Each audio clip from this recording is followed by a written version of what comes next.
Hi everyone, मैं हूं निखिल। आप देख रहे हैं राइट ट्रैवलर और एक बार फिर से आप सभी का बहुत बहुत स्वागत है मेरे चैनल में।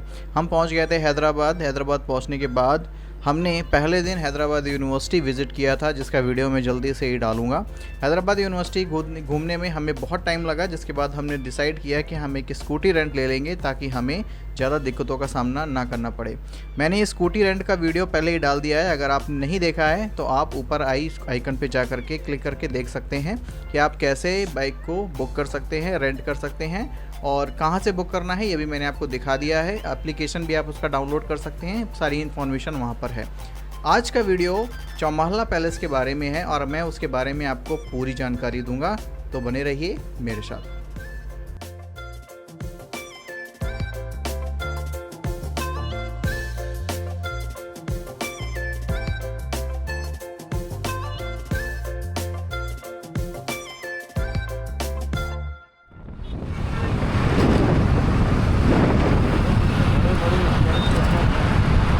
बड़े बड़े बिल्डिंग बना।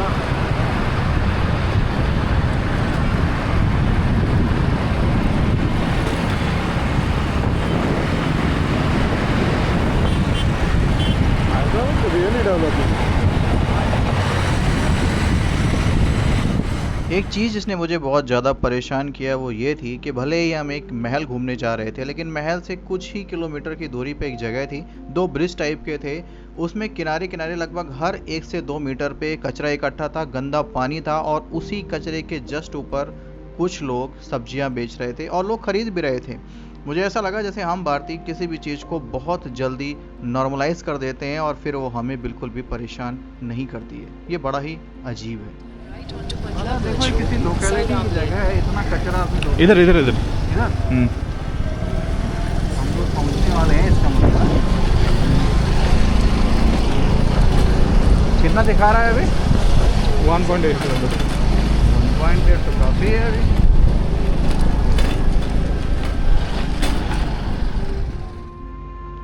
जाते वक्त गूगल महोदय ने हमें पता नहीं किस मोड़ में घुमा दिया, जिससे हम इतनी पतली पतली गलियों से होकर के जा रहे थे, जिससे हम बीच बीच में कंफ्यूज भी हो जा रहे थे, क्योंकि लगभग हर 15 से 20 फीट के बाद एक टर्न आ रहा था।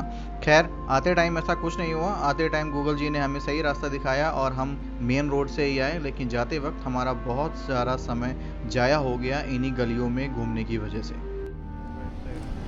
राइट है ना? Left left left left. वो तो राइट बोल रहा है। देखो कैसे दिखा रहा है। अभी इधर जाएगा फिर। वो धीरे धीरे टाइम लगता है ना उसको घूमने में भी। अभी सीधा दिखा रहा देखो। सीधा जाके फिर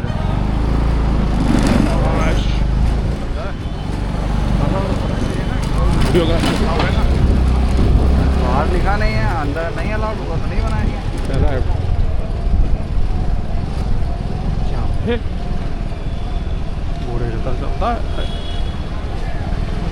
पार्किंग का उधर कुछ लिखा होगा, पार्किंग।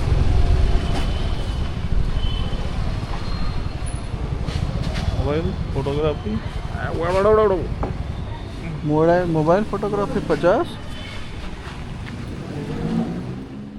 तो अब बात कर लेते हैं यहाँ के टिकट प्राइजेस की और थोड़ी सी रूल्स और रेगुलेशंस की। वैसे तो फोटो में लिखा हुआ है, आप पढ़ सकते हैं, फिर मैं बता दूं कि अगर आप भारतीय हैं तो आपको 100 रुपये देने होंगे, अगर बच्चे 10 साल से छोटे हैं तो 40 रुपये देने होंगे, जो कि थोड़ा सा अजीब है, 10 साल से छोटे बच्चों के लिए इतना नहीं होना चाहिए। अगर आप फॉरेनर हैं तो 400 रुपये, मोबाइल फ़ोटोग्राफी के 50 रुपये और इसके अलावा कोई भी फ़ोटोग्राफी या वीडियोग्राफी अलाउड नहीं है। इसका मतलब अगर आपके पास हैंडी कैम है, गोप्रो है, DSLR है, कोई भी कैमरा यहाँ पर अंदर अलाउड नहीं है। आप ट्राईपॉड भी लेकर के नहीं जा सकते हैं। आप चाहें कि आप मोबाइल के साथ ले जाएं, वो भी अलाउड नहीं है। ये अलग बात है कि मैंने कुछ फॉरेनर्स को सेल्फी स्टिक लिए हुए देखा, जो भी अलाउड नहीं था। एक्चुअली उन्होंने मेरे से बोला था, लेकिन मैंने 2-3 लोगों को सेल्फी स्टिक लिए हुए देखा। तो शुरुआत करते हैं नाम से। चौमहला का मतलब है 4 महल। 18वीं और 19वीं शताब्दी के बीच में बना यह भव्य परिसर आसफ जाही वंश का है, यानी निजामों का प्रशासनिक और समारोह स्थल। उसी दौर में दुनिया भर में निजामों को सबसे अमीर शासकों में से एक माना जाता था। यहाँ पे एकदम एंट्री के बगल में ही ना, यहाँ पे कैंटीन है, यहाँ पे आप खा सकते हो। जैसे मैं चाय का आनंद उठा रहा हूँ। और यहाँ पे मोबाइल के अलावा किसी भी टाइप का कैमरा अलाउड नहीं है। हैंडी कैम, गोप्रो, DSLR कुछ भी अलाउड नहीं है, सिर्फ मोबाइल फोटोग्राफी अलाउड है।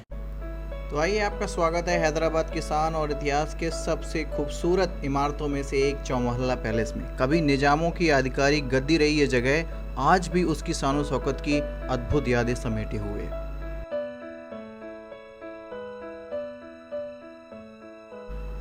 इस महल में जो बनावटें हैं, अगर उनकी शैलियों की मैं बात करूं तो इसमें बहुत सारी शैलियों का एक मिश्रण है, जैसे फारसी, इंडो सार्सैनिक, राजस्थानी, यूरोपियन, बहुत सारी शैलियों का उपयोग किया गया है इस महल के विभिन्न विभिन्न भागों में। हर मेहराब, हर खिड़की और हर दरवाजे में आपको उस दौर की बारीक कारीगरी स्पष्ट रूप से दिख जाएगी। अब आते हैं खिलवत मुबारक पे, यानी ये पैलेस का हृदय कहा जा सकता है। यह है खिलवत मुबारक यानी ग्रैंड दरबार हॉल। ऊपर लटकते हुए बेल्जियम के विशाल क्रिस्टल झूमर, ऊंची छतें और खूबसूरत सजावट, अगर इसे आप शाही नहीं मानते तो फिर किसे मानेंगे। यहीं पर निज़ाम अपने महत्वपूर्ण समारोह करते थे, यहीं पर बैठकें होती थीं और राज तिलक भी इसी जगह पर होते थे।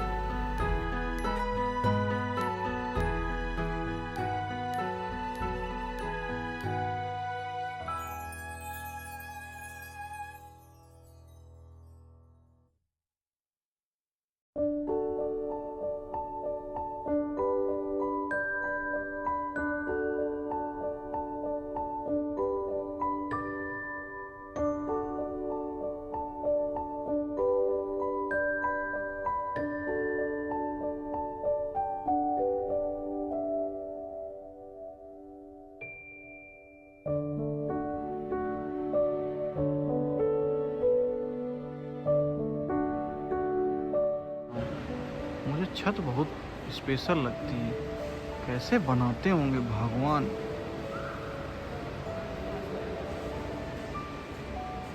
एकदम सिमेट्री।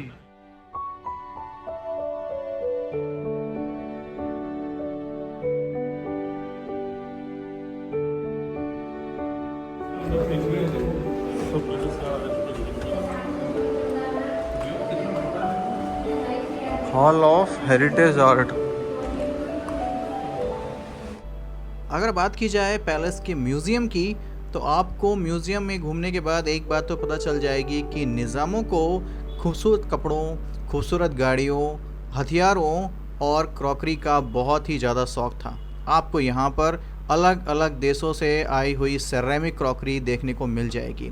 अगर हथियारों की बात की जाए तो धारदार कटार, भाले, चाकू, हाथियों को सजाने का सामान, तीर, बहुत सी प्रकार की बंदूकें और पता नहीं कौन कौन से हथियार आपको यहाँ पे देखने को मिल जाएंगे। अगर आप कारों की बात करें तो यहाँ पे एक बहुत ही विशाल संग्रह है गाड़ियों का, जो सबसे बड़ा कौतूहल का विषय है यहाँ पे आने वाले लोगों के लिए। अगर मैं बात करूँ तो यहाँ पे रोल्स रॉयस सिल्वर घोष तक मौजूद है।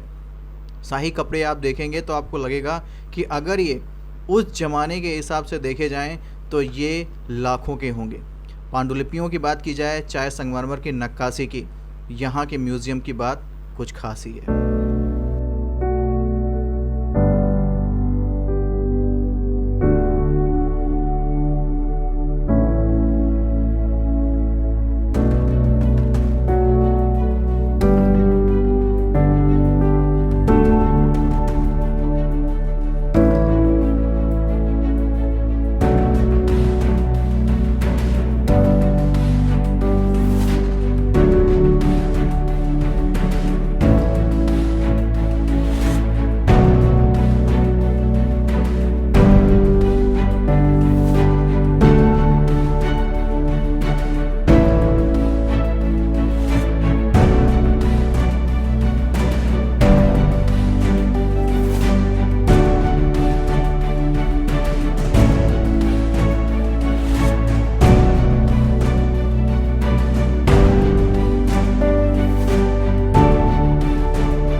ये रहा क्लॉक टावर।